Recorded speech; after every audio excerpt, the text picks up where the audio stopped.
Breaking news చూస్తున్నాం. అనకాపల్లి జిల్లా నర్సీపట్నంలో దారుణం చోటు చేసుకుంది. ఇటు కొయ్యూరు వైసీపీ జెడ్పీటీసీ వారా నూకరాజు దారుణ హత్య జరిగింది. నూకరాజును పొడిచి చంపారు అక్కడున్న గ్రామ గిరిజనులు. నూకరాజు మృతికి భూ తగాదాలే కారణమని భావిస్తున్నారు పోలీసులు. ప్రస్తుతానికైతే చటర్జీపురంలో నూకరాజుకు 10 ఎకరాల పొలం ఉన్నట్టు తెలుస్తుంది. కొన్నాళ్ళుగా ఆ భూమి విషయంలో గిరిజనులతో నూకరాజుకు తగాదా అవుతూ వచ్చింది. మొత్తానికైతే ఈ ఉదయం నూకరాజు గిరిజనుల మధ్య వాగ్వాదం చెలరేగింది. ఒక్కసారిగా మాట పెరగడంతో నూకరాజుని ప్రత్యర్థులు చంపేనట్టు తెలుస్తుంది. సో కేసు నమోదు చేసుకొని ప్రస్తుతానికైతే పోలీసులు దర్యాప్తు చేస్తున్నారు. ఒక రకంగా జెడ్పీటీసీకి అలాగే అక్కడున్న గిరిజనులకి 10 ఎకరాల భూమికి సంబంధించి భూ వివాదం జరిగింది. జెడ్పీటీసీ నూకరాజుతో పాటు తనకు సంబంధించిన వ్యక్తులు అక్కడికి వెళ్ళిన తర్వాత మాట పెరిగి ఆ వివాదం కాస్త పెద్దదిగా మారినప్పుడు నూకరాజును ప్రత్యర్థులు అక్కడే హతమార్చారు. అక్కడే ఆయనను చంపేసినట్టు తెలుస్తుంది. మొత్తానికైతే ప్రస్తుతానికి పోలీసులు కేసు నమోదు చేసుకొని దర్యాప్తును చేస్తున్నట్టు తెలుస్తుంది. సో ఒక్కసారి మనం చూస్తే కనుక దీనికి సంబంధించి నూకరాజు బంధువులు ఏమంటున్నారు వాళ్ళ మాటల్లోనే ఒక్కసారి వినే ప్రయత్నం చేద్దాం. నా పేరు నూకరాజు. అదైతే ఈరోజు మా తాతయ్య గారు వారు నూకరాజు గారు కొయ్యూరు మండలి జడ్పీటీసీ గారు అదే మేము రోలుగుంట మండలం ఎంకేపట్నం రెవెన్యూ చటర్జీపురం గ్రామంలో 1 సంవత్సరంన్నర క్రితం 9 ఎకరాల 83 సెంట్లు భూమిని కొనుగోలు చేయడం జరిగింది. కొనుగోలు చేసిన తర్వాత దానికి సంబంధించిన 1B అడంగల్ పట్టాదారు పాస్ పుస్తకాలు అన్నీ కూడా దానికి పొందడం జరిగిన తర్వాత ఏదైతే ఆ చుట్టుపక్కల ఉన్నటువంటి ఆ చుట్టుపక్కల సరిహద్దుదారులు ఉన్నారు, ఈ భూమి మాది అంటూ మమ్మల్ని అడ్డగించడం జరిగింది. దీని మీద మేము నర్సీపట్నం సివిల్ కోర్టులోని ఇంజక్షన్ ఆర్డర్కి దావా వేయడం జరిగింది. 450/2023 ద్వారా మాకు ఇంజక్షన్ ఆర్డర్ కూడా గౌరవ కోర్టు మాకు ఇచ్చి ఉంది. తదుపరి వీళ్ళు మా భూమి మీదకి వచ్చేసి అక్రమంగా మొక్కలు వేయడం, డే బై డే ఆ భూమిని ఎక్స్టెన్షన్ చేయడం జరుగుతుంది. ఇలా ఎక్స్టెన్షన్ చేస్తున్నారని అనకాపల్లి ఎస్పీ గారికి, జిల్లా కలెక్టర్ గారికి, జాయింట్ కలెక్టర్ గారికి, రోలుగుంట ఎంఆర్ఓ గారికి, రోలుగుంట ఎస్ఐ గారికి ఎన్నోసార్లు ఫిర్యాదు చేసాం. కానీ వాళ్ళ మీద ఎటువంటి యాక్షన్ కూడా జరగలేదు. గతంలో మేము ఆ భూమి మీదకి వెళ్ళి మా భూమిలో మేము వ్యవసాయం చేస్తున్నప్పుడు కూడా మమ్మల్ని ప్రయత్నించారు. అప్పుడు కూడా మా కుటుంబ సభ్యులను తీవ్రంగా ఒక 4-5 దెబ్బలు తగిలి 119/2023 వాళ్ళకి 307 వాళ్ళ మీద కేసు కూడా కట్టడం జరిగింది. వాళ్ళు కేసులో ఉన్నా సరే మళ్ళీ అవన్నీ పట్టించుకోకుండా, వాళ్ళ మీద బైండ్ ఓవర్ కేసులు ఉన్నా సరే ఇవన్నీ పట్టించుకోకుండా మా భూమి మీదకి వచ్చి భూమి మాది అని వాళ్ళు అక్రమంగా వచ్చి మొక్కలు వేస్తున్నారు. మేము కంప్లైంట్ చేస్తే ఎవరు కూడా, ఏ అధికారి కూడా, ఎంఆర్ఓ కానీ, రెవెన్యూ సైడ్ నుంచి, పోలీస్ సైడ్ నుంచి ఎవరు కూడా పట్టించుకోవడం లేదు. ఈరోజు అయితే ఏటుందో మా తాతయ్య గారు భూమి మీదకి వెళ్ళి చాలా రోజులు అవుతుందో ఒకసారి భూమి ఎలాగుంది పరిస్థితి ఏంటో ఒకసారి చూసి వద్దామని భూమి మీదకి వెళ్ళారు. భూమి మీదకి వెళ్ళబోటికి వీళ్ళు మా తాతయ్య గారు వెళ్ళకముందే వీళ్ళందరూ కర్రలు కత్తులతో ప్రీ ప్లాన్డ్గా ఉండి ఈయన ఎప్పుడైతే భూమి మీదకి వెళ్ళి వెంటనే స్పాట్లో చుట్టుముట్టేసి కర్రలతో కత్తులతో ఆయన కొట్టి వెంటనే స్పాట్లోనే ఆయన జరిగింది.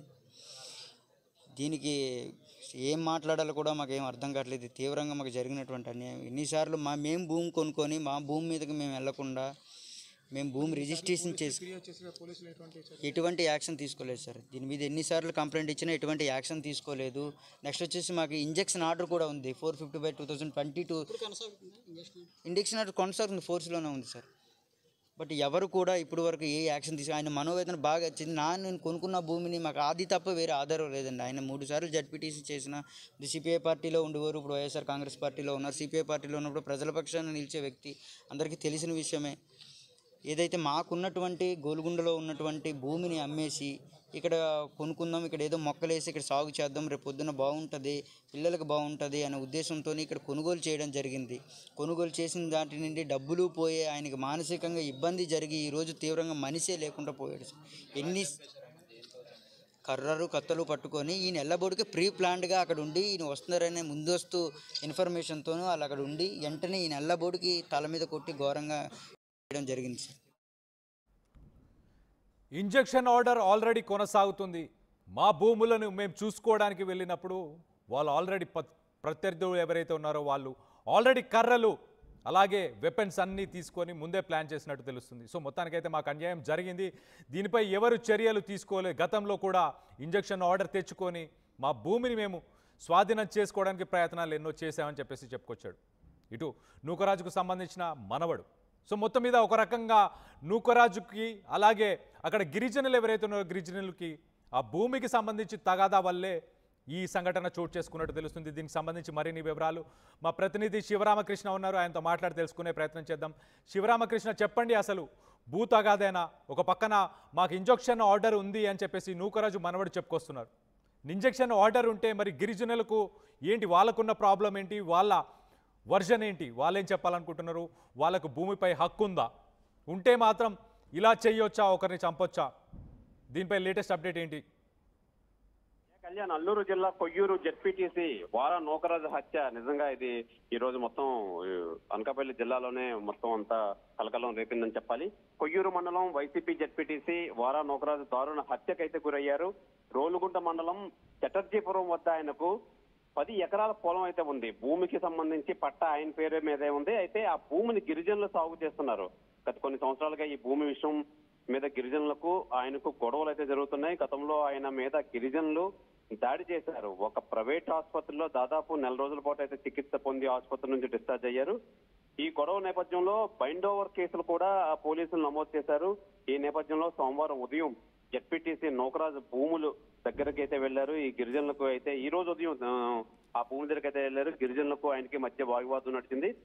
మాట పెరిగి గిరిజనులు ఆయన్ను హత్య చేశారు. అయితే సమాచారం అందుకున్న రోలుగుంట పోలీసులు అయితే ఘటనా స్థలానికి వెళ్లి దర్యాప్తు అయితే చేస్తున్నారు. నర్సీపట్నం ఏరియా ఆసుపత్రిలో అయితే ఇప్పుడు మృతదేహం అయితే ఉంది. అయితే కుటుంబ సభ్యులు అయితే చెప్తున్నారు, మేము ఎప్పటి నుంచో మాకు ఈ ప్రాబ్లం ఉంది, ప్రాణ హాని కలుగుతుందని చెప్తే పోలీసులు అయితే పట్టించుకోలేదు అని చెప్తున్నారు. అయితే కుటుంబ సభ్యులు కేసు నమోదు చేస్తే మట్టుకి పోస్ట్ మార్టం చేసి మృతదేహాన్ని అయితే అప్పగించుతామని చెప్పి పోలీసులు చూస్తున్నారు. వీళ్ళైతే మటుకు కేసు పెట్టే ప్రసక్తి లేదు, మేము కేసు అయితే పెట్టం, మేము ఎప్పుడో అయితే తెలియజేస్తాం, కానీ మీరు పోలీసులు పట్టించుకోలేదని చెప్పి కుటుంబ సభ్యులు అయితే వాళ్ళతో వాగ్వాదానికి అయితే దిగారు. ఈ నేపథ్యంలో ఏరియా హాస్పిటల్లో అయితే మృతదేహం అయితే ఉంది కళ్యాణ్.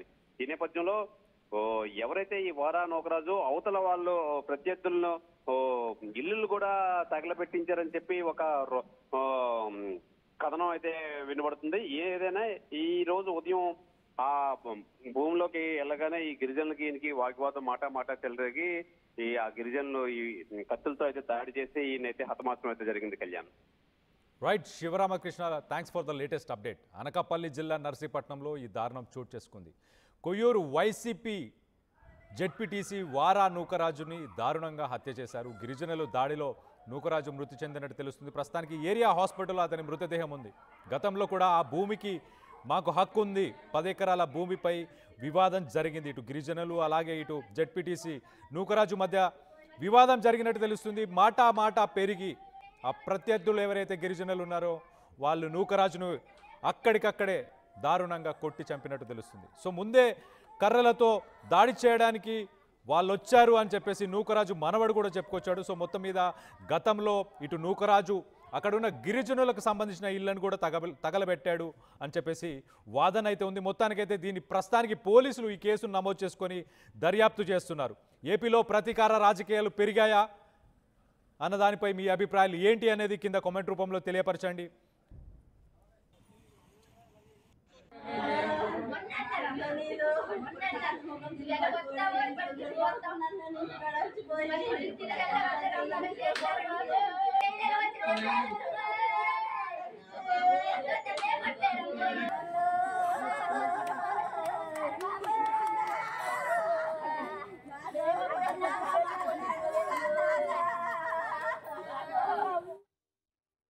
తెనాలి డబుల్ హార్స్ వారి దీపావళి శుభాకాంక్షలు. తెనాలి డబుల్ హార్స్ మరియు టీడీహెచ్